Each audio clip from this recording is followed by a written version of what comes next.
بسم اللہ الرحمن الرحیم بسم اللہ الرحمن الرحیم۔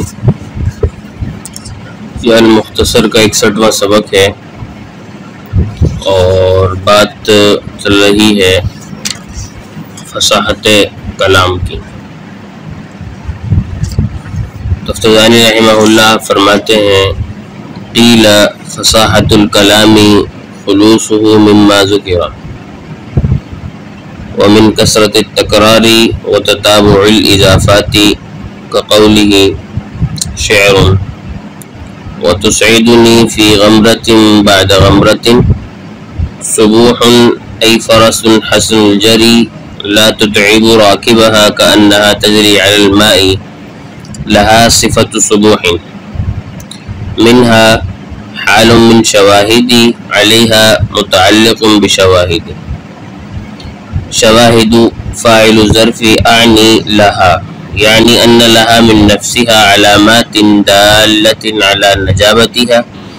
قيل التكرار ذكر الشيء مرة بعد أخرى ولا يخفى أنه لا يحصل كثرته بذكره ثالثا وفيه نظر لأن المراد بالكثرة ها هنا ما يقابل الوحدة ولا يخفى حصولها بذكره ثالثا. یہ تفتزانی رحمہ اللہ نے بات بیان فرمائی ہے کہ ما قبل میں جو فصاحت کلام کی تعریف کی تھی کہ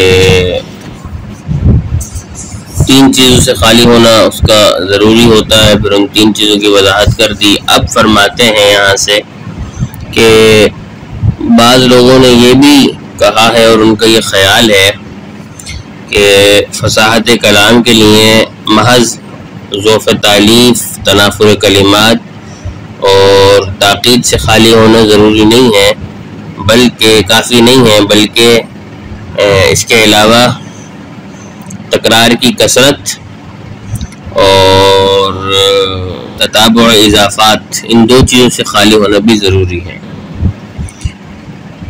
تکرار کی کثرت یعنی کثرت تکرار، یہ بھی فصاحت کلام میں نہیں ہونی چاہیے۔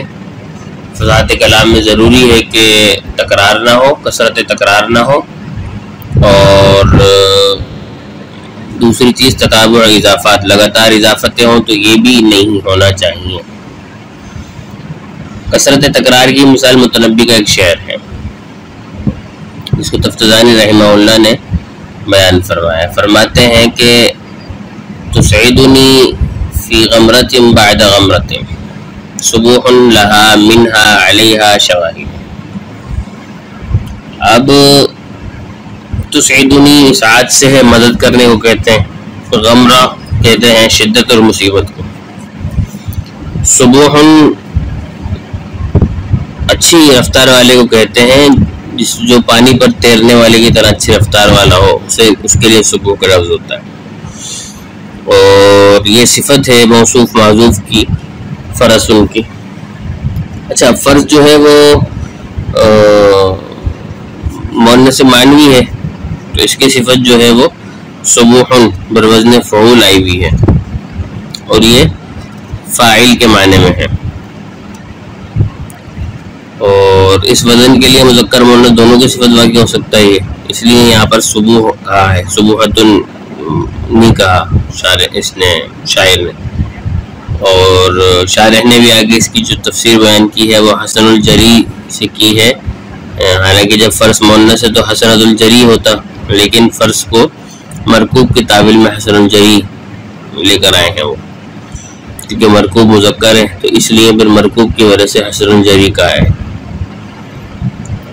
بہرحال شارح کہتے ہیں کہ یہ جو یہاں پر لہا ہے یہ صبوح کی صفت ہے، یعنی شبہ فعل سے متعلق ہو کے، اور علیہا یہ شواہد کے متعلق ہے۔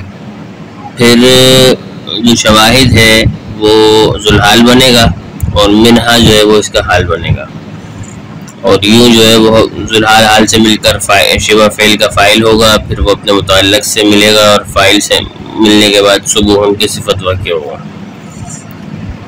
شعر کا مطلب یہ ہے کہ تسعدنی فی غمرۃ بعد غمرۃ، کہ وہ گھوڑا ہر مصیبت میں میری مدد کرتا رہتا ہے، اور وہ ایسا تیز رفتار اور عمدہ گھوڑا ہے گویا پانی پہ تیرتا ہے، اور اپنے سوار کو پریشان اور مشقت اور تکلیف میں نہیں ڈالتا۔ آگے ہے، اس کے لیے اسی کی ذات میں ایسی علامتیں ہیں جو اس کی عظمت اور شرافت اور اس کی نجابت پر دلالت کرتی ہیں۔ اب یہاں پر جو ہے اس شعر میں، متنبی کا شعر ہے، اس شعر میں گھوڑے کے لیے 3 ضمیریں استعمال کی گئی ہیں جن کا مرزا جو ہے وہ گھوڑا ہی ہے، اسی وجہ سے یہاں کثرت تکرار ہے اور یہ شعر جو ہے فصاحت سے خارج ہے۔ یہ تفتزانی رحمہ اللہ نے بیان کیا۔ پھر اس تقریر پر ایک اعتراض تھا، تو علامہ زوزنی نے اس کو بیان کیا تھا، تو قیلہ کے ذریعے شارح نے وہ اعتراض نقل کیا ہے۔ اعتراض یہ ہے کہ ایک چیز کو 3 بار ذکر کرنے سے کثرت تکرار نہیں ہوتی، یہ علامہ زوزنی کا خیال ہے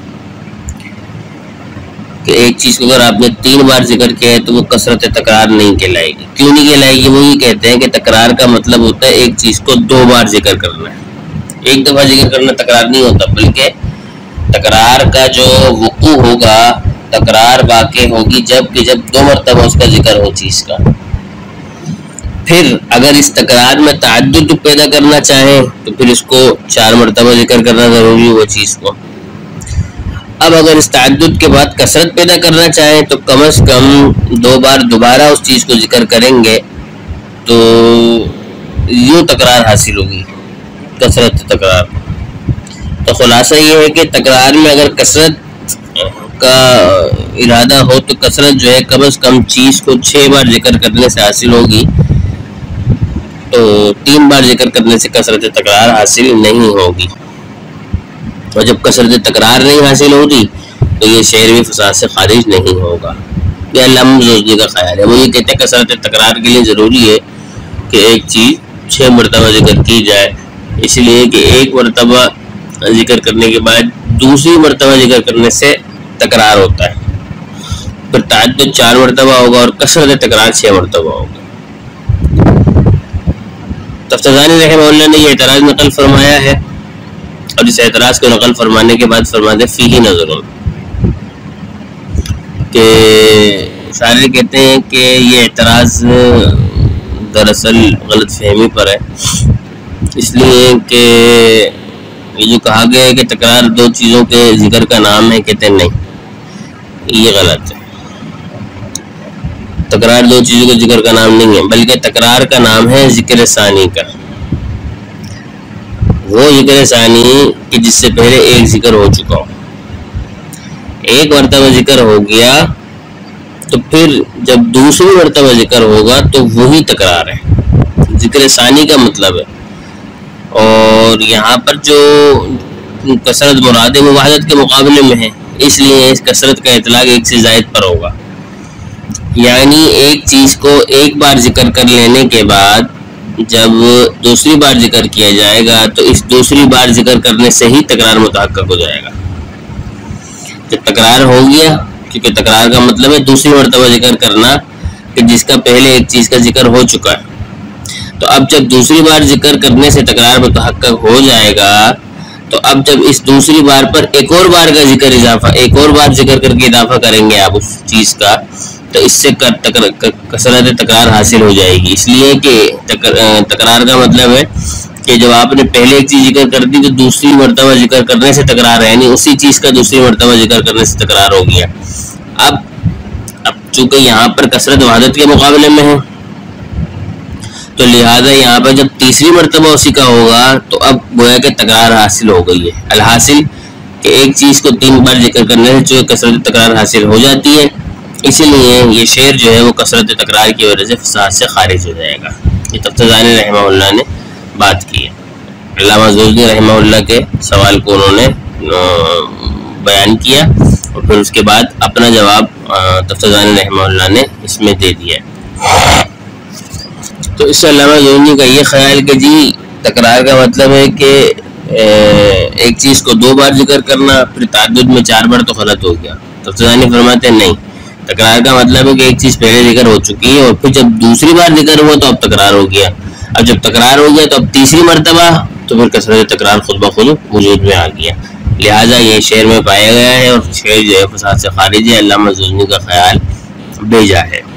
تو فضانی رحمہ اللہ نے اس کو یہ بیان فرمایا. قیلہ کہا گیا ہے کہ فصاحت الکلام خلوص مما ذکر، کہ فصاحت کلام خالص ہونا ہے، خالی ہونا ہے ان تمام چیزوں سے جو ذکر کی گئی، یعنی پیچھے صوف تعلیف اور تنافر کلمات اور تحقیق، ان سے خالی ہونا. ومن، اور چوتھی چیز ہے ومن کثرت تکرار، کثرت تکرار سے خالی ہونا. وتتابع الاضافات، اور پانچویں چیز تتابع اضافات سے خالی ہونا، یعنی 5 چیزوں سے ضروری ہے. 3 چیزیں وہ اور یہاں 2 چیزیں اور ہیں، کثرت تکرار اور تتابع اضافات. کا قولی، جیسے متنبی کا قول ہے شعر یہ والا، تسعدنی فی غمرۃ بعد غمرۃ صبوح، تسعدنی فی غمرۃ بعد غمرۃ، یعنی وہ میری مدد کرتا ہے شدت اور مصیبت میں، میری ہر مصیبت میں وہ مدد کرتا رہتا ہے. صبوح ای فرس حسن الجری، یعنی صبوح صفت فرس موصوف کی جو معذوف ہے. تو کہتے ہیں ای فرس حسن الجری، وہ گھوڑا جو بہترین چلنے والا ہے. ایسا لا تتعب راکبہا، جو اپنے سوار کو تھکاتا نہیں ہے. کأنہا تجری علی الماء، گویا کہ پانی پہ چل رہا ہے. جیسے ہمارے یہاں بھی مثال دی جاتی ہے کہ بائک ایسی ہے کہ تھکاتی نہیں ہے اور ایسا لگتا ہے کہ بالکل پانی ہے. وہ اسی طرح ہے کہ گھوڑا تھکاتا نہیں ہے اپنے سوار کو، گویا کہ وہ پانی پہ چل رہا ہے. لہا صفت صبوح، اور لہا جو ہے وہ آگے جو صبوح لہا منہا ہے تو اس میں فرماتے ہیں لہا صبوح کی صفت ہے، یعنی اس کے متعلق ہوگا شبہ فعل. منہا کہتے ہیں حال من شواہد، یہ شواہد سے حال بن رہا ہے. اور علیہا متعلق بشواہد، علیہا جو ہے وہ شواہد کے ساتھ متعلق ہے. ترکیب میں نے پیچھے بیان کر دیا. شواہد کہتے ہیں فاعل الظرف، اور یہ شواہد فاعل الظرف، یہ ظرف کا فاعل ہے آنی لہا، یعنی لہا. اب لہا تو حروف جارہ ہے اور ہا ضمیر مجرور ہے، ظرف ڈائریکٹ فاعل بنتا نہیں ہے. تو اس کا مطلب یہ ہے شارح کا کہ یہ اپنے متعلق سے مل کر جو ہے وہ اس ترکیب ہوگی. تو جو ترکیب شارح نے بیان کی ہے اس کا خلاصہ یہ ہے کہ لہا جو ہے وہ اپنے متعلق سے مل کر جو ہے وہ شبہ فعل سے مل کر صفت بنے گا، اور علیہا جو ہے وہ شواہد کے متعلق ہوگا. پھر شواہد اپنے متعلق سے مل کر ذوالحال بن جائے گا، اور منہا کسی سے متعلق ہو کر حال بنے گا. پھر ذوالحال اپنے حال سے مل کر یہ شبہ فعل کا فاعل بنے گا. شبہ فعل اپنے متعلق لہا اور فاعل سے مل کر پھر صبوحن کی صفت واقع ہوگا. تو لہا کا مطلب جو ہے وہ جو شبہ فعل ہے، مطلب مصنف کا وہ ہے کہ وہ شواہد جو ہے وہ اس شبہ فعل کا فاعل ہے جس کے متعلق لہا ہو رہا ہے. یعنی مطلب کیا ہے شعر کا مطلب ہے ان لہا من نفسہا، کہ اس گھوڑے کے لیے بذات خود اسی کی جسم کے اندر اور اسی کی ذاتی طور پہ علامات، ایسی علامات ہیں دالۃ علی نجابتہا، کہ جو اس کے نجیب ہونے پہ دلالت کرتی ہیں، جو اس کے بلند و بالا ہونے پہ دلالت کرتی ہیں، جو اس کے تیز رفتاری پہ دلالت کرتی ہیں. قیلہ کے ذریعے پھر شارح نے علامہ زوزنی کا ایک اعتراض نقل کیا ہے. فرماتے ہیں کہا یہ گیا ہے کہ اعتراض یہ کیا گیا کہ التکرار ذکر الشیء مرۃ بعد اخرى، تکرار کا مطلب ہے کہ کسی ایک چیز کو ذکر کرنا دوسری مرتبہ کے بعد، یعنی کہ 2 مرتبہ ذکر کریں گے تکرار ہوگا، پھر تعدد 4 سے ہوگا، پھر اس کا کثرت تکرار 6 سے ہوگا. ولا یخفی، اور مخفی نہیں ہے کہ انہ لا یحصل کثرتہ بذکرہ ثالثا، 3 مرتبہ سے کوئی کثرت حاصل نہیں ہوگی. تو علامہ زوزنی کا جو اعتراض تھا وہ شارح نے یہاں نقل کیا. وفیہ نظر، شارح کہتے ہیں اس میں نظر ہے، یہ بات محل نظر ہے، یہ اعتراض محل نظر ہے.